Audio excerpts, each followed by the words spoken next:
नमस्कार, today 24.in में मैं चंद्रकांत मिश्रा एक बार फिर से आपका स्वागत करता हूं। छोड़ो इधर उधर का विचार, अब की बार सुपर गठबंधन की सरकार। एक अलग कॉन्सेप्ट, ना जाने कितने पार्टियां बनेंगी और ना जाने कौन बिहार का विकास करेगा, ये कहना मुश्किल है। फिर भी इस सुपर गठबंधन की जो सरकार बन रही है, असली देसी पार्टी, ये पार्टी का नाम है।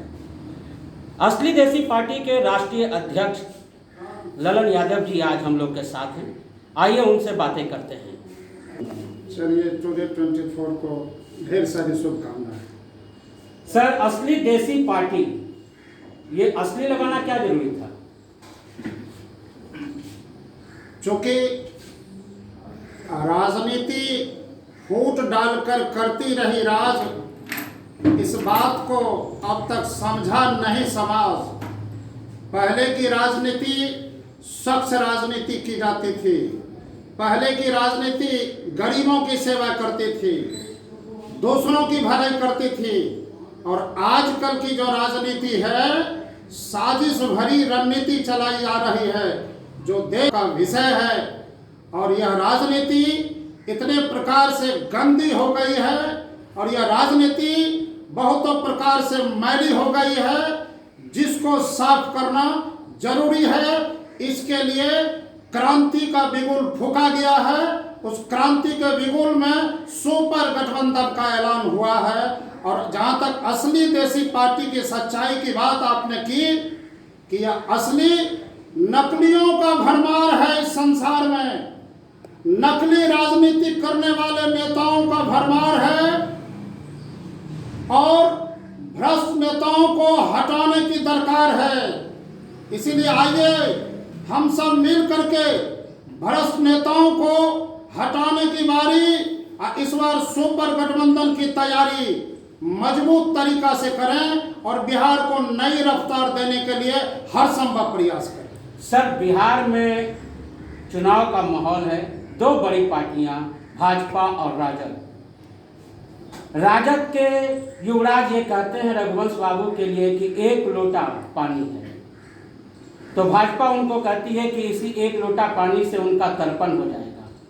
ये राजनीतिक बयानबाजियां जो भाजपा और राजद आपस में कर रहे हैं, इससे आप जैसी नई पार्टियों को क्या फायदा मिलेगा? देखिए, असली देसी पार्टी की सोच है कि कार्यकर्ताओं का अपमान कथमपि बर्दाश्त नहीं करेगा असली देसी स्वाभिमान। इतिहास गवाह है, जिस पार्टी वालों ने मेहनत करने वाले कार्यकर्ताओं का अपमान किया है, एक दिन उसे मुंह के बल गिरना पड़ा है। हम तो वैसे नेताओं से सावधान रहने की अपील करते हैं जो खानदान की राजनीति चलाने में माहिर हैं, जो स्वार्थ की राजनीति करते हैं और जो घूसखोरी को बढ़ावा देने वाली राजनीति करते हैं, और दिन में पीसी और रात में सीसी लेने वाली राजनीति करने वाले नेताओं से अब सावधान रहने की जरूरत है। ये बड़ा आरोप आप लगा रहे हैं, रात में सीसी लेने की बात जो आप कह रहे हैं, तो यहाँ तो सर्वविदित है कि बिहार में शराब बंद है। सर, देखिए, ये सीसी शराब के लिए है या कोई दवाई के लिए, ये भी क्लियर कीजिएगा। सबों को मालूम है कि बिहार में शराब भूत के तरह कभी कभी और कहीं कहीं प्रकट हो जाता है, भगवान के तरह दिखाई नहीं पड़ता। यह तो महादेव के रूप में ये वहां प्रकट हो जाता है। दिखाने के लिए कोई सबूत नहीं है, जग जाहिर है, पूरे बिहार के लोग को मालूम है। गली गली में शोर है, शराब की शीशी बेजोर है, लेकिन कानून की नज़र में शराब बंदी है। हमारी नज़र में भी तो नहीं है, लेकिन विश्वास सूत्रों से, बिहार के आवाम से यह शोर है कि गली गली में बोतल और शीशी बेजोर है। सर, नीतीश जी ने इतने काम किया, इतना रोड बना दिया, सरकारी योजनाएं चला दी, साइकिल दिलवा दिया बच्चियों को, ये सब विकास के रथ पे तो सवाल वो बताते हैं हमेशा। उनका कहना है बिहार विकास की ओर है। महोदय, आदरणीय नीतीश कुमार की कहानी अब पुरानी हो गई है। नीतीश कुमार की योजना घूस की परियोजना, लूट सको तो लूट, नहीं तो जाएगा इस नीतीश बाबू के राज में छूट। हम तो कह देना चाहते हैं कि रघुपति राघव राजा राम और नीतीश बाबू को जल्दी हटा करके प्रेम से बोलिए सीताराम सीताराम। सर, आप सीताराम कह रहे हैं और नीतीश जी का बुराई कर रहे हैं, इसका मतलब आप जय श्री राम यानी भाजपा से मिलना चाहते हैं? तो कहीं खेत की बात होती है। देखिए, एक गरीब घर से निकला हूं, अरमान लेके निकला हूं, हौसला बुलंद है, इसीलिए दिल में हिंदुस्तान लेके निकला हूं। यहां याद की बात होती है और समाज में जब पंचायत का फैसला हो और उस पंचायत का फैसला कोई युवा नहीं करे तो समझिए उस पंचायत का फैसला में मामला गड़बड़ है।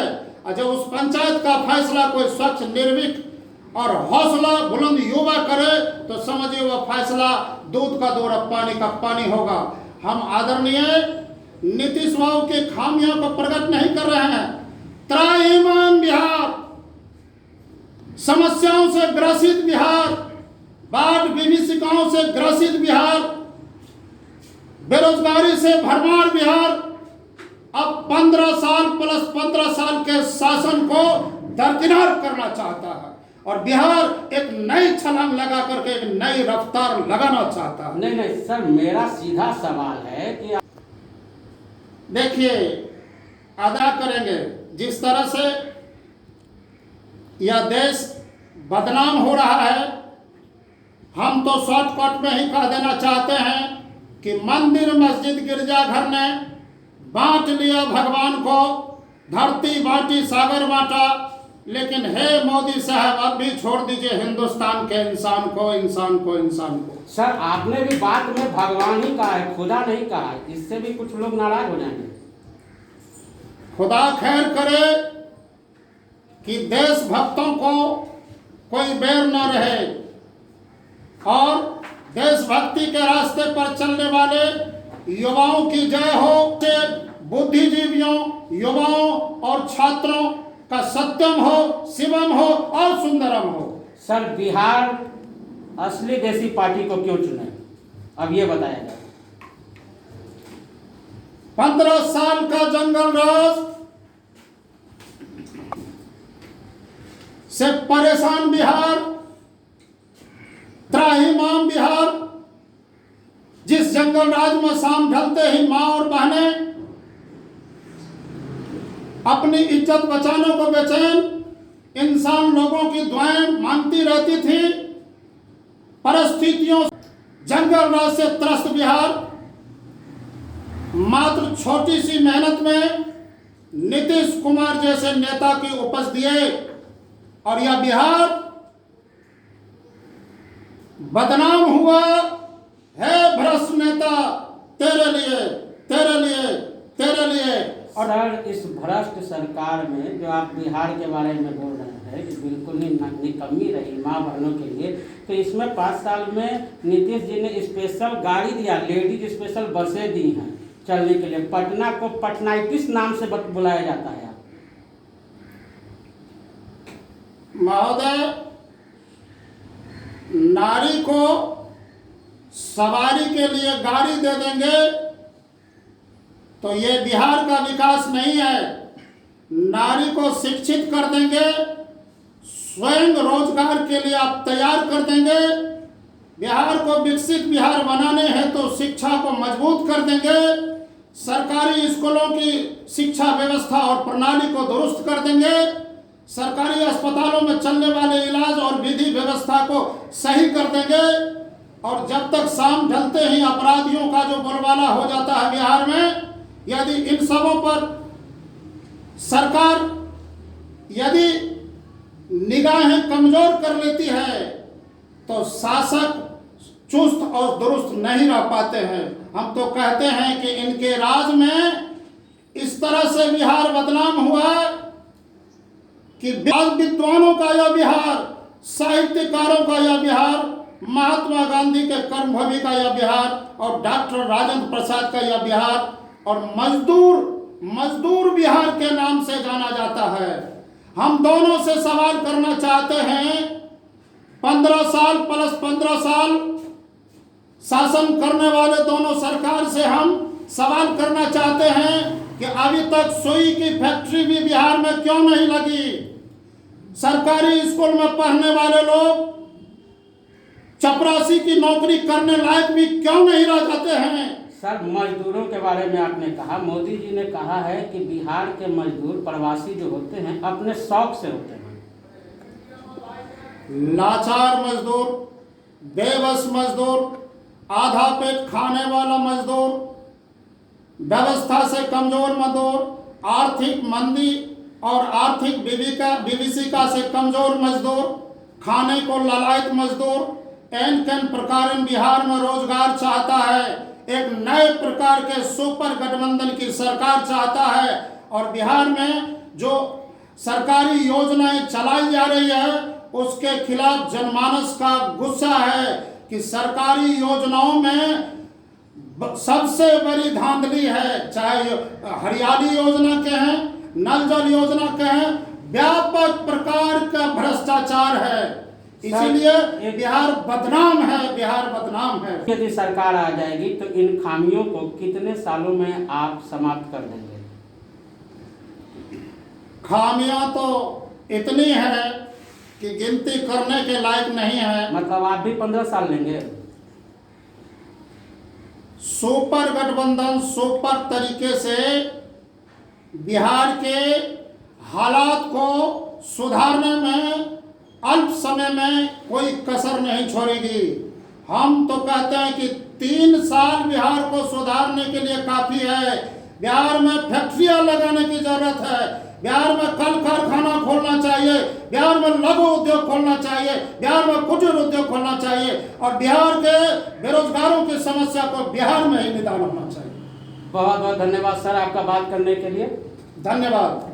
तो आप अभी देख रहे थे, हम लोग ललन यादव जी से बात कर रहे थे। बिहार की राजनीति गरमाई हुई है। पप्पू यादव 3 साल बोलते हैं, उपेंद्र कुशवाहा जी 3 साल बोलते हैं, ललन यादव जी 3 साल बोलते हैं। ना जाने कौन सा चिराग निकाल करके बिहार को ये विकसित कर देंगे। खैर जो भी हो, लेकिन बिहार को स्वप्न दिखाना और उसी से वोट ले लेना, ये परिपाटी चली आ रही है। अब इसमें यदि कोई वास्तव में असली शुद्ध देसी पार्टी ने कमाल कर दिया और अपनी शुद्धता पे ये कायम रह गए तो ये निश्चित है कि जिस तरह से चने के सत्तू का पूरा ऋणी रहता है बिहार और लिट्टी चोखा इंटरनेशनल बना देता है, कोई भी ऐसी पार्टी जो बिहार के लिए कुछ अच्छा कर गुजरेगी उसको वो पूरी तरह से स्नेह और प्यार दे करके हमेशा सरकार में बनाए रखेंगे। देखना ये है कि बिहार की राजनीति अब किस करवट लेती है और किधर बैठती है और किधर बनता है लिट्टी चोखा। आपके सवालों पर जवाब की जीत के साथ मैं Chandrakant Mishra, Today24.in। Thank you.